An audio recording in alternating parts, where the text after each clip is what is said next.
Welcome back to my channel. दोस्तों, कैसा हो कि आप सुबह कॉलेज जाने के लिए जागें और देखें कि आपके शहर या गांव में बहुत तेज स्नोफॉल हो रहा है। मतलब ऐसे इलाके में जहां कभी भी स्नोफॉल नहीं हुआ। तो भाई साहब और उनकी बहनों, मुबारक हो, आज से शुरू हो चुका है। अब कई हजार साल तक अर्थ बर्फ से ढकने वाली है। इस मूवी में भी फ्यूचर वर्ल्ड दिखाई गई है जब पूरी अर्थ आइस से कवर्ड हो चुकी है और लोग इस ठंडी दुनिया में अंडरग्राउंड कॉलोनीज बनाकर रह रहे हैं। लेकिन कुछ अरसे बाद खाना पानी खत्म होने लगता है तो सर्वाइवल्स को कुछ ऐसा करना पड़ता है कि सुन के आप भी हैरान रह जाएंगे। तो कहानी शुरू करने से पहले अगर आपको मेरी वीडियोस पसंद आ रही हैं तो लाइक और कमेंट करके जरूर बताएं और सब्सक्राइब वाला बटन भी दबा दें। मूवी शुरू होती है तो हम दो लोगों को देखते हैं जो किसी से बचकर भाग रहे थे। वो दोनों बहुत ही डरे हुए थे और डोर बंद होने की वजह से वो वहां से बाहर नहीं निकल पाते। उसके बाद हम फिल्म के बैकग्राउंड स्टोरी में जाते हैं जहां हमें बताया जाता है कि कैसे ग्लोबल वार्मिंग की वजह से पूरी दुनिया आइस एज में तब्दील हो चुकी है। ऐसे में इंसानों ने ठंड से बचने के लिए कुछ मशीन्स बनाई जिनका काम होता है कि ठंड में वार्म एनवायरनमेंट को नकली तौर पर बनाना। मगर माहौल की हालत इतनी ज्यादा खराब हो चुकी थी कि ये मशीन भी बंद पड़ चुकी थी। ऐसे में इंसान इसी आइस एज में रहने के लिए मजबूर हो जाता है। मगर बहुत ज्यादा इंसान ऐसे माहौल में रहने के लिए बच नहीं सके और इतनी ज्यादा ठंड की वजह से उनकी मौत हो जाती है। जबकि बचे हुए कुछ लोग अंडरग्राउंड बंकर्स में जिंदगी गुजारने पर मजबूर हैं। पर हम एक बंकर को देखते हैं जिसका नाम होता है कॉलोनी 7। वक्त के साथ साथ इन लोगों को इस बंकर में भी रहना मुश्किल होता जा रहा है क्योंकि यहाँ खाना और मेडिकल सहूलियात प्रोवाइड करना बहुत ही मुश्किल है। इसलिए बंकर में किसी को भी अगर फ्लू हो जाए तो उसे 40 डेज के लिए क्वारंटाइन में रखा जाता है। अगर 40 डेज में वो रिकवर हो गया तो ठीक, वरना उन्हें दो चॉइसेस दिए जाते हैं, या तो बंकर छोड़कर बाहर जाना होगा या फिर उन्हें मार दिया जाएगा। नेक्स्ट सीन में हमें मेसन नाम के एक आदमी को दिखाया जाता है जो एक आदमी को खींचकर बाहर ले जा रहा होता है क्योंकि वो आदमी इन्फेक्टेड होता है। मेसन उसे मारने के लिए बाहर लाया होता है ताकि वो बंकर में रहकर किसी और को इन्फेक्ट न कर सके। हम यहाँ पर सैम को देखते हैं जो कि मेसन को रोकने की कोशिश करता है और कहता है कि हमें उसे चॉइस देना चाहिए। वो आदमी मेसन से अपनी जान बचाने की भीख मांगता है मगर मेसन उस पर थोड़ा सा भी रहम नहीं करता और उसको गोली मार देता है क्योंकि मेसन का मानना होता है कि जितने लोग कम होंगे उतना राशन बाकी लोगों को ज्यादा मिलेगा। सेम गुस्सा होकर ब्रिक्स के पास जाता है जो कि इस कॉलोनी 7 का लीडर है और उसे सब कुछ बताता है। जिसके बाद ब्रिक मेसन को वार्निंग देता है कि वो इन्फेक्टेड लोगों को उनकी चॉइस पर ही छोड़ दिया करे। नेक्स्ट सीन में हम सेम को देखते हैं जो अपने गर्लफ्रेंड के पास जाता है जिसका नाम काय है। वो एक लैब में काम करती है और उनका काम होता है अवेलेबल फूड को अच्छे तरीके से इस्तेमाल कर सकें और फूड के सीड्स को स्टोर कर सकें ताकि उनके सीड्स को इस्तेमाल करके सब्जियों को उगाया जा सके।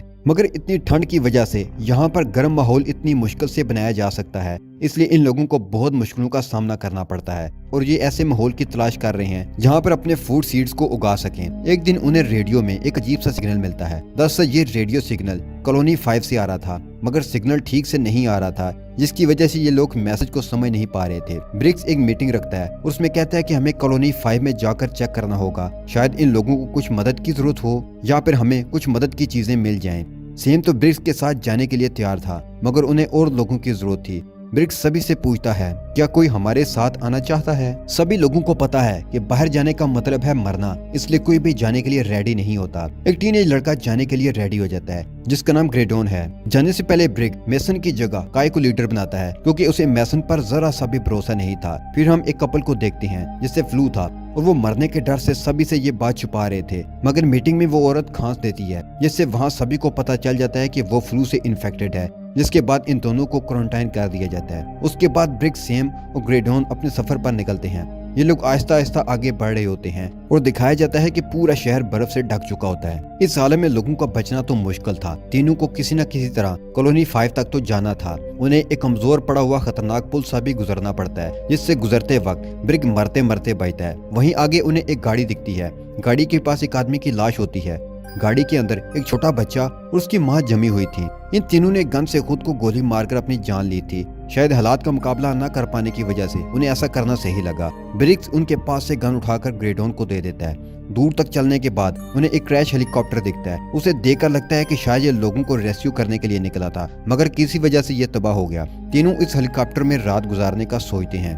अगले दिन काफी सफर करने के बाद ये लोग कॉलोनी 5 तक पहुंच जाते हैं मगर उन्हें बर्फ पर काफी ज्यादा ब्लड दिखता है जिसे देखकर ग्रेडोन काफी घबरा जाता है। ग्रेडोन उन लोगों को बोलता है कि हमें अंदर नहीं जाना चाहिए मगर ब्रिक्स कहता है कि शायद अंदर लोग फंसे हों और उन्हें हमारी जरूरत हो। उसके बाद वो तीनों नीचे आते हैं मगर हर तरफ बहुत खामोशी थी। दूर दूर तक कोई इंसान नजर नहीं आ रहा था। हर जगह खून के निशान थे, मगर ये तीनों हिम्मत दिखाते हुए आगे बढ़ते हैं। तभी उनको दरवाजे से एक आवाज आती है। सैम जब दरवाजा चेक करता है तो वो अंदर से लॉक होता है। सैम उसे खोलने लगता है। बहुत मेहनत के बाद दरवाजा खुल जाता है। अंदर जाकर उन्हें एक आदमी दिखता है जो मरा हुआ लग रहा था, मगर जब सैम सामने से आकर उसका कंबल हटाता है तो वो इंसान बहुत डर जाता है और चिल्लाने लगता है जैसे उसने कोई डरावनी चीज देख ली हो। मगर तीनों उसे यकीन दिलाते हैं कि वो उसे कोई नुकसान नहीं पहुंचाएंगे। वो आदमी कहता है कि मैं बहुत भूखा हूँ, मुझे खाना दो, और सैम उसे खाना देता है। फिर वो आदमी उन्हें बताता है कि उन्हें कुछ दिन पहले एक कॉलोनी से खबर मिली थी। इस खबर में एक आदमी बता रहा था कि उन्होंने नीचे हीटिंग स्टेशन को ठीक कर लिया है। मशीन बर्फ पिघलाने में कामयाब हो गई है, जिससे वहाँ का माहौल पहले से काफी बेहतर हो गया है। वो आदमी आगे बताता है कि हमारे पास मिट्टी भी है और उन्हें चाहिए तो पास फूड सीड्स, ताकि वो इन सीड्स से फसल उगा सकें। वो चाहते हैं कि बाकी लोग जो जिंदा हैं वो उनके साथ जुड़ जाएं। मगर इससे पहले कि वो अपनी लोकेशन बताता, इससे पहले ही उसका सिग्नल बहुत वीक होने लगता है और ये लोग उस एड्रेस की लोकेशन को नहीं सुन पाते। डरा हुआ आदमी बोलता है कि वो बहुत सारे लोग थे, हम लोगों ने उस लोकेशन को ढूंढने में पूरी मेहनत लगा दी, मगर जो गए थे आज तक नहीं आए, और कुछ लोग हमारे लोगों का पीछा करते हुए यहाँ तक आ गए थे, जो कि अब भी इस कॉलोनी में मौजूद हैं। तभी तीनों को बहुत जोर से कुछ आवाज आती है। वो तीनों अपने साथ उस आदमी को भी ले जाना चाहते थे, मगर वो बहुत ही घबराया हुआ था। वो आदमी उन्हें निकाल कर दरवाजे को अंदर से लॉक कर देता है। ये तीनों आगे बढ़ते हुए उस आवाज का पीछा करते हैं और तभी ये कुछ ऐसा देखते हैं जिससे उनके होश उड़ जाते हैं, क्योंकि वहाँ कुछ लोग इंसानी जिस्म को काट कर उन्हें खा रहे थे। असल में ये भी इंसान ही थे, मगर खाना ना मिलने की वजह से ये आदमखोर बन चुके थे। उनके दांत भी भेड़िए जैसे तेज हो चुके थे। इससे हमें मूवी का पहला प्लॉट समझ में आता है, जिसमें दो लोग किसी चीज से डरकर भाग रहे होते हैं। वो इसी कॉलोनी के थे जो इन आदमखोरों से बचकर भाग रहे थे। अब आते हैं हाल में। ये तीनों देखकर बहुत डर चुके थे। डर के मारे गलती से ग्रेडॉन के मुंह से आवाज निकल जाता है, जिससे वो उन्हें देख लेते हैं और आदमखोर उन्हें देखते ही हमला करने लगते हैं। तीनों आदमखोरों को गोली मारने लगते हैं। ग्रेडॉन डर कर वहाँ से पहले से ही भाग जाता है। ब्रिक और सैम के पास ज्यादा गोलियां न होने की वजह से उन्हें भी भागना पड़ता है। ये तीनों एक रास्ते से भागते हैं और ग्रेडॉन दूसरे रास्ते से भागता है, मगर दो आदमखोर ग्रेडॉन को मारने लगते हैं। ग्रेडॉन बहुत जोर से चिल्लाने लगता है। ये आवाज सुनकर ब्रिक्स और सैम ग्रेडॉन को बचाने आते हैं। वो आदमखोरों को गोली मार देते हैं, लेकिन तब बहुत देर हो चुकी थी। ग्रेडॉन मर चुका था। ये देखकर दोनों को बहुत बुरा लगता है, मगर अपनी जान बचाने के लिए उन्हें वहाँ से निकलना पड़ता है। जब वो बाहर निकलते हैं तो वो कॉलोनी 5 के मेन एंट्रेंस को डायनामाइट से ब्लास्ट कर देते हैं। उसके बाद दोनों ही अपनी कॉलोनी के लिए निकल पड़ते हैं। कुछ देर आगे बढ़ने के बाद वहाँ का टेम्परेचर और भी लो होने लगता है, तो ये लोग हेलीकॉप्टर में रात गुजारने का फैसला करते हैं। रात में ये दोनों ग्रेडॉन की बहादुरी को याद करते हैं और उसके जाने पर बहुत ज्यादा दुखी होते हैं, लेकिन उनकी प्रॉब्लम अभी खत्म नहीं हुई थी। अगली सुबह जब वो कॉलोनी की तरफ जाने के लिए निकलते हैं, तभी वो देखते हैं कि आदमखोर उनके फुटप्रिंट का पीछा करते हुए आ रहे हैं। ये देखकर ब्रिक्स और सैम डर जाते हैं और वहाँ से भागने लगते हैं। जब वो पुल के पास पहुँचते हैं तो ब्रिक्स फैसला करता है कि वो पुल को डायनामाइट से उड़ा देगा, जो कि उनकी कॉलोनी तक पहुंचने का एक ही रास्ता था। दोनों डायनामाइट को आग लगाकर पुल पर लगा देते हैं, मगर ज्यादा ठंड होने की वजह से डायनामाइट फटने से पहले ही बुझ जाते हैं। तभी सैम कहता है कि हमारे पास वक्त नहीं है, हमें भागना ही होगा। मगर ब्रिक्स को ये डर था कि आदमखोर उनका पीछा करते हुए उनकी कॉलोनी तक पहुंच जाएंगे, इसलिए वो सैम को समझाता है कि हमें इस पुल को तबाह करना ही होगा। ब्रिक्स के कहने का ये मतलब था कि डायनामाइट को जलाने के लिए किसी एक को अपनी कुर्बानी देनी होगी, पर सैम उसे ऐसा करने से मना करता है। लेकिन ब्रिक्स सैम को धकेलकर डायनामाइट को जल्दी से लेकर अपने आप को साथ में ब्लास्ट कर लेता है, जिससे कि पुल के बीच एक बहुत बड़ा गैप हो जाता है। ये देखकर आदमखोरों का लीडर बहुत ज्यादा गुस्सा हो जाता है और चिल्लाने लगता है। अब सैम जैसे भी करके कॉलोनी 7 की तरफ भागता है। काफी लंबे सफर के बाद वो कॉलोनी पहुंच जाता है, जहाँ मेसन को देखते हैं जो इस कपल को मारने वाला होता है, जिनको फ्लू होने की वजह से क्वारंटाइन किया गया था। हालांकि उसके ठीक होने का वक्त अभी पूरा नहीं हुआ था।